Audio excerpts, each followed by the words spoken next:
जी कोणी या बाटलीला हात लावेल ती माऊली या गेममधून बाहेर पडेल. अभी तो रुको, क्लाइमैक्स अभी बाकी है.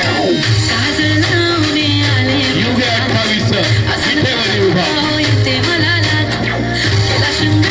पुंडलिकाच्या घरी त्याची परीक्षा घेण्यासाठी साक्षात पांडुरंग आला. पुंडलिक आपल्या आई वडिलांच्या सेवेत मग्न असताना पांडुरंगाने त्यांना हाक दिली. हे पुंडलिका, तुझ्या भेटीसाठी मी आलोय, तुला दर्शन देण्यासाठी ये बाहेर.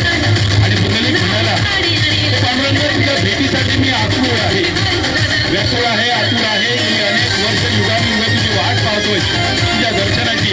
पण आज तू साक्षात माझ्या दारी आलास, पण मी माझ्या आई वडिलांच्या सेवेत मग्न आहे, येऊ शकत नाही तुझ्या भेटीसाठी. थोडा वेळ उभा राहा या विटेवर. आणि आपल्या बाजूची वीट त्याने फेकली होती पांडुरंगाच्या दिशेने. त्या पांडुरंगाने त्या विटेवर उभा राहिला काही वेळापुरता कमरेवर हात घेऊन. आणि जसा